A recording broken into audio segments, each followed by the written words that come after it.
কলঙ্কের বোঝা নিয়ে আমার জীবনটাকে পাপের আগুনে জ্বালাতে এসেছ। তুমি নষ্টা, তুমি পাপী। পাপীর সাথে ঘর হয় না, ঘর হতে পারে না।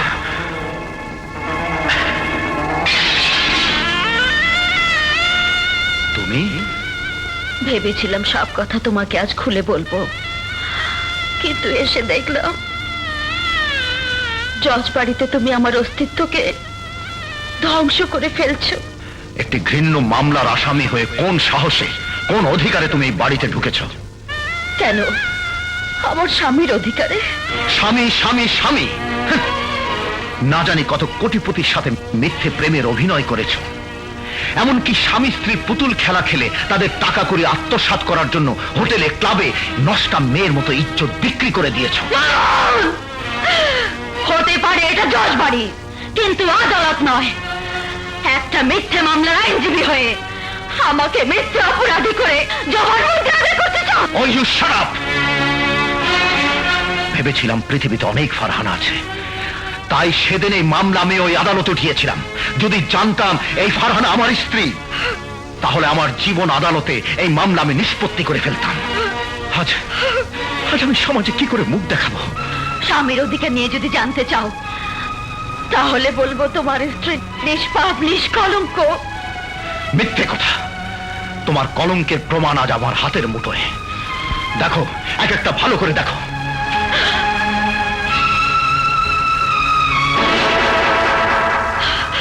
দুলাল উদ্দিনের স্বর্ণ মুকুট পরে তার বাড়িতে গিয়ে অর্থলোভে কি করেছো তুমি? এই এই ছবিগুলোকে তুমি অস্বীকার করতে পারো? বলো, জবাব দাও। জবাব তুমি আদালতেই পাবে। আদালত, আদালত, আদালত। কেন আমার সাথে মিথ্যে ছলনার নাটক করেছো? কেন সেদিন থানা হাজতে আমাকে মিথ্যে বলেছিলে?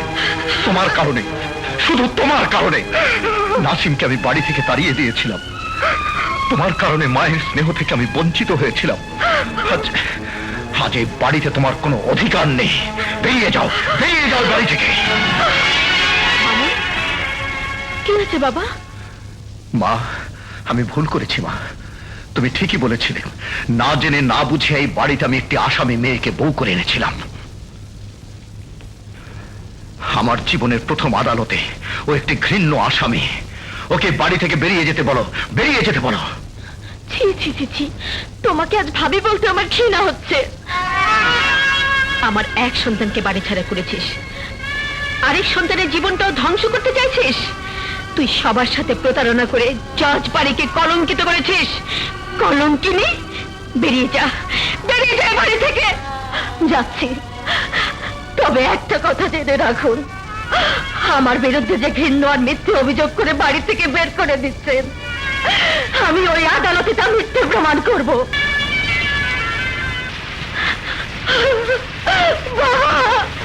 লতা, বাবা, বাবা, ওরা আমাকে জজ বাড়ি থেকে তাড়িয়ে দিয়েছে।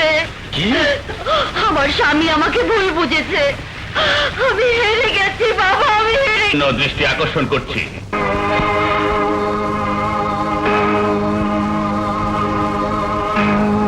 আচ্ছা মিস ফারহানা, আপনার ডাক নামটা জানতে পারি? জি, লতা। চমৎকার। বোনের লতার সাথে আপনার স্বভাবের মিল আছে দেখছি। জি হ্যাঁ, বন জঙ্গলে লতা প্রথমে একটি গাছকে ধরে আশ্রয় পায়, তারপর অন্য গাছগাছালির দিকে দুরন্ত গতিতে ছুটে যায়। আপনিও সেই রকম, তাই না Mrs Lata? Objection your honour. প্রতিপক্ষ বন্ধু নিজেকে আইনজীবী পেশায় নিয়োজিত না রেখে কবি, দার্শনিক কিংবা উদ্ভিদ বিশেষজ্ঞ হয়ে সভা মঞ্চে ধরনের বক্তব্য রাখলে বোধহয় ভালো করতেন।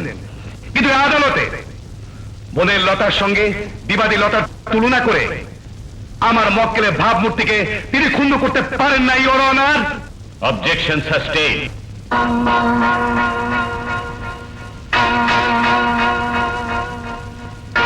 মিসেস ফারহানা, পৃথিবীতে মানুষ প্রেমের কাছে সবচেয়ে বেশি দুর্বল, তাই না?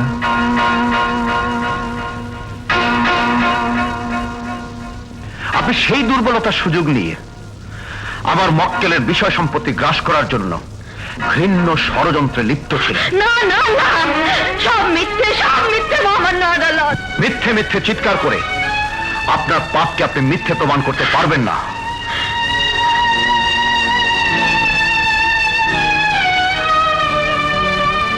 এই সেই চিত্র, দেখুন, ভালো করে দেখুন।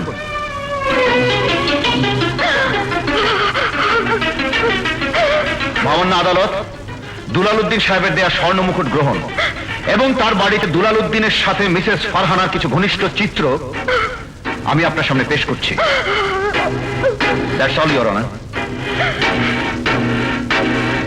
মহামান্য আদালত, ওই স্বর্ণ মুকুট আমি মাসুদ গ্রুপের গৃহিণী শাড়ির মডেল শিল্পী হিসেবে উপহার পেয়েছিলাম। আর ওই দুলাল উদ্দিনের ভাতিজা মাসুদ তালুকদারের বিবাহিতা স্ত্রী আমার ননদিনী মিনুর অধিকার আদায়ের জন্য ওই দুলাল উদ্দিনের বাড়িতে গিয়েছিলাম। ওই ছবিগুলো তুলে দুলাল উদ্দিন সাহেব এখন আমার সাথে প্রতারণা করছে। মহামান্য আদালত। মিথ্যা কথা মহামান্য আদালত, সম্পূর্ণ মিথ্যা কথা। মহামান্য আদালত, আমি এবার বাদীকে কিছু প্রশ্ন করার অনুমতি চাই। Yes, proceed. Thank you honour. Mister Dulal Uddin, আপনার সৎ ভাতিজা মাসুদ তালুকদার মিনু নামে একটি মেয়েকে বিয়ে করে তার বাড়িতে এনে তোলে। আপনি মাসুদের নববধূকে অপমান করে বাড়ি থেকে বের করে দিয়েছিলেন। মাসুদ কোনো মেয়েরে বিয়ে করে নাই। আমার মেডোনার সাথে মাসুদের বিয়ে অনেক ছোটবেলায় ঠিক করে রেখেছিলেন আমার মরহুম ভাইজান। রশিদ তালুকদার আপনার সৎ ভাই ছিলেন, তাই না? সৎ হইলেও রক্ত এক। ভাইজান ছিলেন আমার বাবার মতো। আমার জান্নাতবাসী ভাইজানের স্মৃতি আমি ভুলতে পারি না। আপনার ভাই রশিদ তালুকদার খুন হয়েছিলেন, তাই না? আপনার ভাই রশিদ তালুকদার খুন হয়েছিলেন, তাই না? ভাইজানরা অচেনায় ঘাতক রাগ রাস্তায় চাপা দিয়ে মেরে ফেলেছিল ইওর অনার। মিথ্যে কথা মহামান্য আদালত, উনি যা বললেন সব মিথ্যে কথা। মহামান্য আদালত, আমার বড় সাহেব রশিদ তালুকদারকে রাস্তায় ট্রাক চাপা দিয়ে খুন করেছে ওই দুলাল উদ্দিন দুলাল।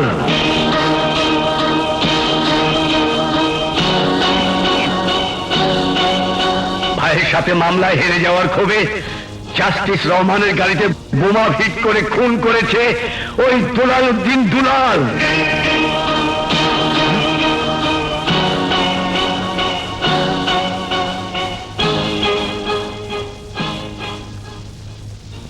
আপনি? আমি মাসুদ গ্রুপের চিফ অ্যাকাউন্টেন্ট মুমিনুল হক। আর ওই হতভাগী ফরহানা হক লতার অসহায় পিতা। মহামান্য আদালত, দুলাল উদ্দিনের হুমকির কারণে এতদিন আমি মুখ খুলতে পারিনি। আমার মেয়ে নির্দোষ, আমার লতা নিরপরাধ। মহামান্য আদালত, দেখা যাচ্ছে মাটি খুঁড়তে গিয়ে বিষাক্ত সাপ বেরিয়ে পড়ছে। এই মামলার ধারাবাহিকতা বজায় রেখে মাসুদ তালুকদার এবং মিনুকে আদালতে হাজির করার আমি প্রয়োজন মনে করছি। That's all, your honour. আগামী 30শে ডিসেম্বর মাসুদ তালুকদার ও মিনুকে আদালতে হাজির করার জন্য এবং সেই সাথে অভিযুক্ত বাদীর অতীত খুন খারাপি ঘটনার পুলিশি তদন্ত সাপেক্ষে মিস্টার দুলাল উদ্দিন দুলাল যাতে দেশত্যাগ করতে না পারেন সেই জন্য তার আন্তর্জাতিক পাসপোর্ট সিজ করার জন্য সংশ্লিষ্ট কর্তৃপক্ষকে নির্দেশ দিয়ে আদালত মুলতবি ঘোষণা করছি।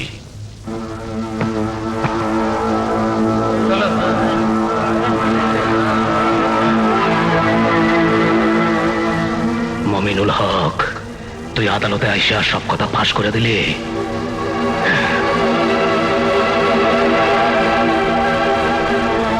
দেখুন, এই সে দুলাল উদ্দিন যার বিরুদ্ধে বাদী রশিদ তালুকদারের মামলার রায়। ইয়েস, মামলায় দুলাল উদ্দিন হেরে গিয়েছিল, আর সেই কারণেই জজ রহমান ও রশিদ তালুকদারকে সে খুন করেছিল। তাই আমি মনে করি সুষ্ঠু বিচারের জন্য দুলাল উদ্দিন দুলালকে এই মুহূর্তে গ্রেফতার করা উচিত। নাসিম, ও মাই সন, তুমি জয়েন করেছো? হ্যাঁ স্যার, আজ আবার এই আইনের পোশাক পরে খুনি দুলাল উদ্দিনকে গ্রেফতার করতে চাই। আপনি অনুমতি দিন স্যার। ঠিক আছে, তুমি যাও, আমি ব্যবস্থা করছি। Thank you sir. পার্টনার, সর্বনাশ! যে ক্যাসেটে মোমিন রে খুনের আসামি বানাইয়া স্বীকারোক্তি টেপ করে রাখছিলাম, সেই ক্যাসেট আমি খুঁজে পাইতেছি না। কোন ক্যাসেট খুঁজে পাচ্ছ না বাপ্পি? আম্মা মেরুনা, এই আমার স্পেশাল মিনি ক্যাসেট রেকর্ডারটা দেখছো? খুঁজে পাইতেছি না। হ্যাঁ বাপ্পি, আমি তোমার ড্রয়ার থেকে ক্যাসেটটা নিয়ে এমটিভির একটা হিট মিউজিক রেকর্ড করে ফেলেছি। আইসি আমারে মুমিনের মাইয়া রে আমি আর আদালতে ফাঁসাইতে পারলাম না। পার্টনার, মাসুদ আর মিনু যদি আদালতে সাক্ষী হয়ে দাঁড়ায়, এক এক করে আমাদের সব গোমর ফাঁস হয়ে যাবে।